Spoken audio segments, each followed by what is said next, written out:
Brandon Johnson is the mayor of Chicago, Illinois. During his time as mayor, Chicago has racked up a deficit of $1 billion.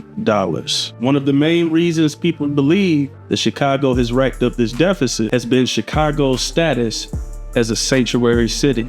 And even though the city of Chicago already has a $1 billion budget deficit, Brandon Johnson has proposed something that can increase that deficit from $1 billion to $1.3 billion.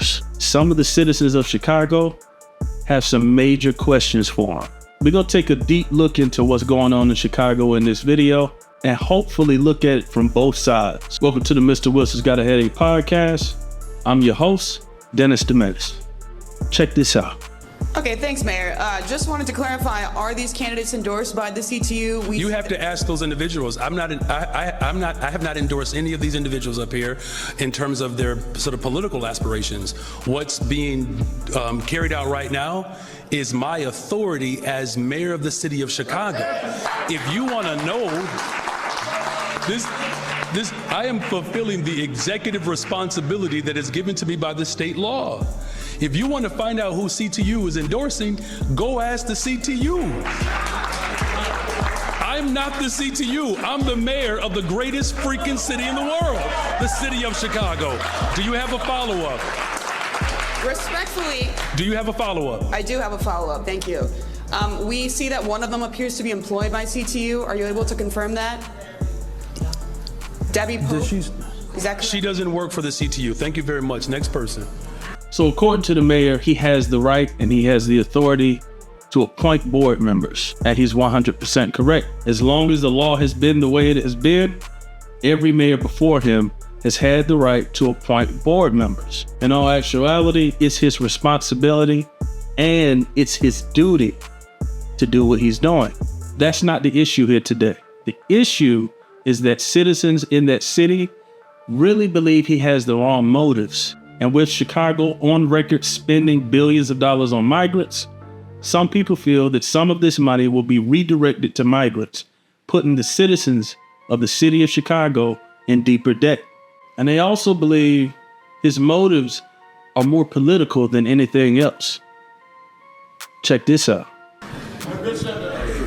Mayor, regardless of that, perhaps we can ask and poll the appointees up here if they have been endorsed by the CTU. That might clarify things right here for us. So Reverend Mitchell, I'm gonna help you. Reverend Mitchell Johnson is not running.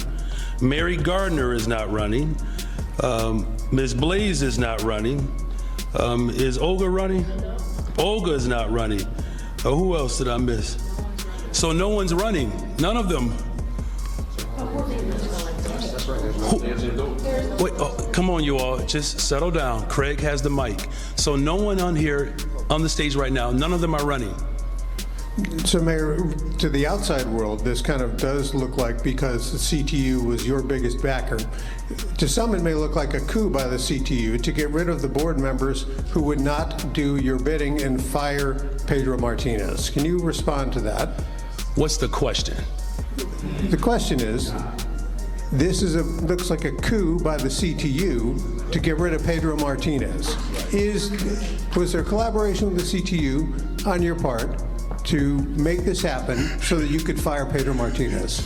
So every single mayor in the history of Chicago has had the authority to appoint board members to multiple boards. Guess who still has that authority? The mayor. This mayor does. Now you can see better why people have questions. Currently, the CTU, or the Chicago Teachers Union, is Brandon Johnson's biggest endorsement and played a major role in him being elected as mayor. Of course, if he wants to be reelected, he's going to have to make sure that his voting base is satisfied with his performance. Every politician does that. However, in this situation, there was a board member who's responsible for making the final decision who denied Brandon Johnson's request to receive a $300 million short-term high-interest loan to give teachers raises. And as a result, Brandon Johnson is abusing his authority by trying to get rid of board members who don't go along with his vision. But not only that, he's trying to get rid of board members who are trying to put a Band-Aid on the horrible spending that Chicago has had under his leadership.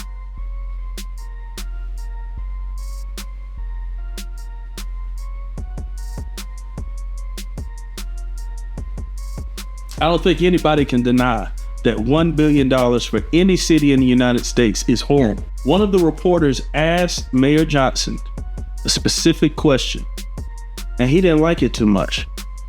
Check this out. I'm wondering if any of the board members can answer this question. Actually, if all of you can, just maybe even just a show of your hands.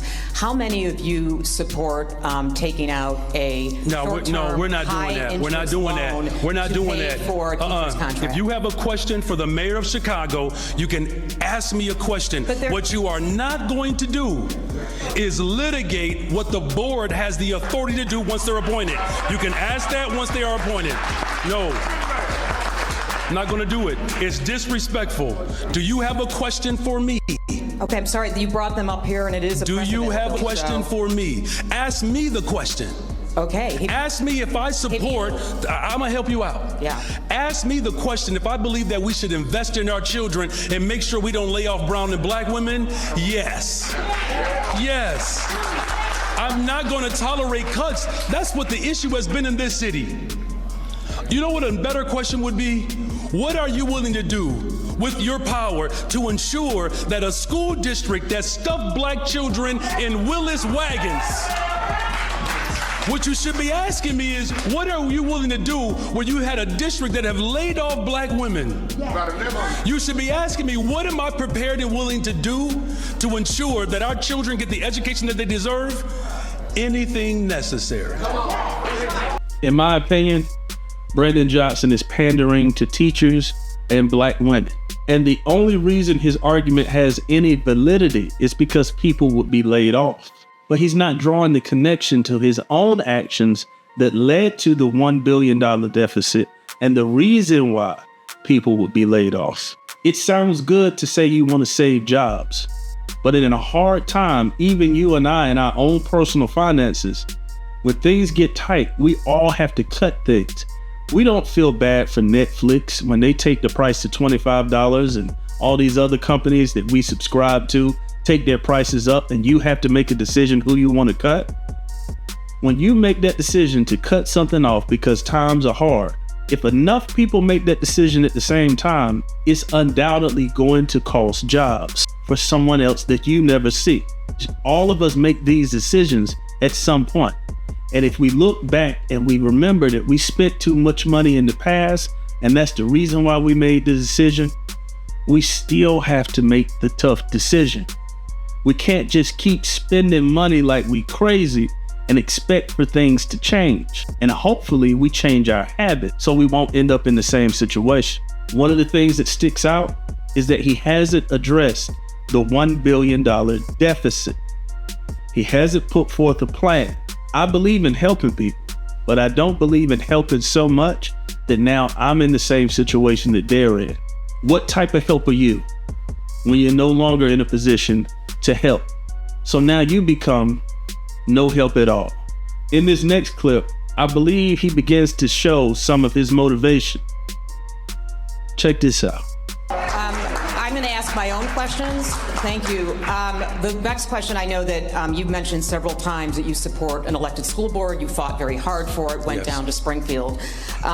Many are calling what this is right now hypocritical, that you could have just let the process play out and let the election happen in November and then allow the 21 members to take office in January. I use my authority that the people of Chicago gave me, which is to hurry up and make sure that our children get what they deserve. So here's the problem with that. Some of the same individuals who claim to support an elected representative school board only got the gospel once I became mayor of Chicago. These are the same individuals in Springfield that did not fight for adequate funding. That when massive school closings were taking place, none of them stood up in that moment to say, you know what, maybe the authority of the mayor is too much. Now you actually have a mayor who recognizes democracy, have given the people exactly what they asked for and what they voted for. And now all of a sudden they want to rehash the policies of Bruce Rauner, who called for state control and takeover. So we're not going down that route. We're going to invest in our children.